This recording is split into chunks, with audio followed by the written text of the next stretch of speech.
Conseil des ministres de la République de Côte d'Ivoire.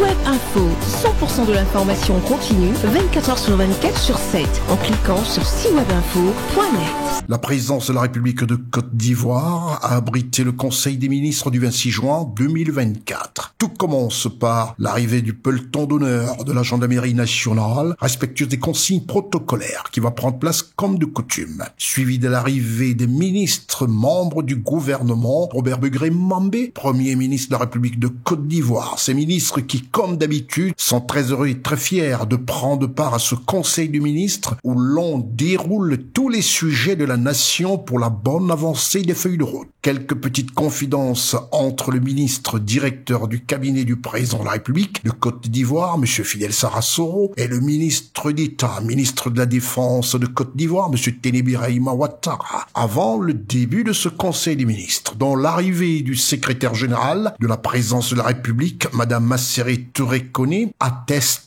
que tout est fin prêt et précède l'arrivée du chef de l'État, président de la République de Côte d'Ivoire, son Excellence Alassane Ouattara. Le Conseil des ministres du 26 juin 2024 du gouvernement Robert Begré-Mambé, Premier ministre, s'est tenu dans la salle des pas perdus de la présidence de la République de Côte d'Ivoire, présidée par son Excellence Alassane Ouattara. Salutations cordiales, l'heure sera accordée à la bonne marche de la nation ivoirienne avec tous les acteurs réunis. Le sujet sur les mesures générales des projets et décrets, communications et divers ont été à l'ordre du jour dans le strict respect de l'État. C'est à la fin de ce conseil que le ministre de la Communication, porte-parole du gouvernement, M. Amadou Coulibaly, s'est adressé à la presse nationale et internationale. CNN était là. Au sujet des mesures générales, le ministre a fait un compte-rendu sur les projets de loi au titre du ministère des Affaires étrangères, de l'intégration africaine et des Ivoiriens de l'extérieur. Le Conseil a adopté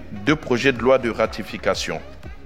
Le premier projet de loi porte autorisation du Parlement au président de la République pour la ratification du nouvel accord portant création de l'Organisation internationale du café, OIC.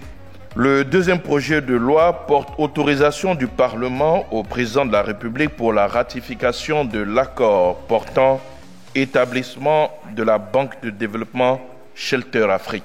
Des projets de décret au titre du ministère de la Justice et des Droits de l'Homme en liaison avec le ministère des Finances et du Budget. Le Conseil a adopté un décret portant modification du décret du 1er juin 2022 déterminant les attributions, l'organisation et le fonctionnement de l'Agence de gestion et de recouvrement des avoirs criminels, AGRAC en abrégé, tel que modifié par le décret du 21 décembre 2022. Au titre du ministère de la Justice et des Droits de l'Homme. Le Conseil a adopté un décret déterminant les modalités d'accès aux informations du registre des bénéficiaires effectifs des personnes morales et de construction juridique. Au titre du ministère des Mines, du Pétrole et de l'Énergie, en liaison avec le ministère des Finances et du Budget et le ministère de l'Environnement, du Développement durable et de la Transition écologique. Le Conseil a adopté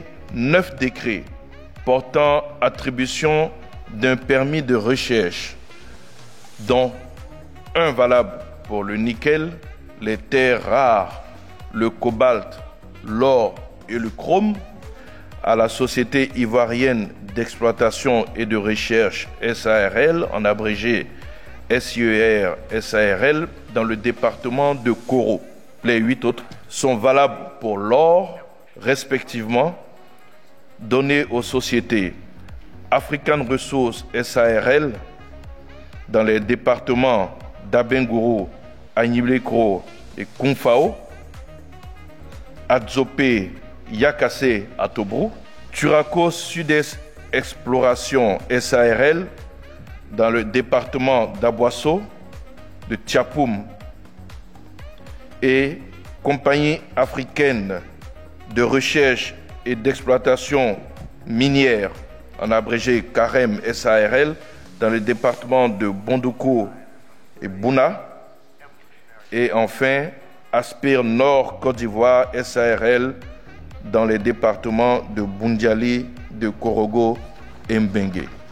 Ces permis de recherche sont délivrés pour une durée de validité de 4 ans, conformément aux conditions techniques et environnementales requises. Dans la rubrique des communications, au titre du ministère d'État, ministère de la fonction publique et de la modernisation de l'administration. Le Conseil a adopté une communication relative au bilan des activités opérationnelles de l'Observatoire du service public, OSEP, au titre donc du second semestre 2023. Au sujet des divers, le ministre de la Communication, porte-parole du gouvernement, s'est prononcé. La visite officielle du président de la République d'Angola dans notre pays, une visite qui va durer donc 48 heures.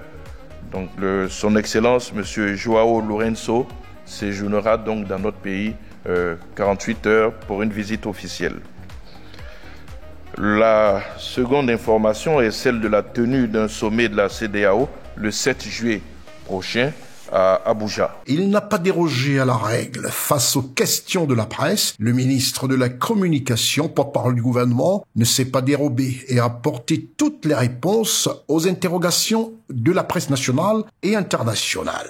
Prochain Conseil des ministres, le mercredi 10 juillet 2024 à Abidjan. Retrouvez toute l'actualité afro-mondiale en ligne et en multidiffusion sur C-Web Info et plateformes digitales, Facebook, YouTube, Instagram et en simultané sur Radio Voltage 2.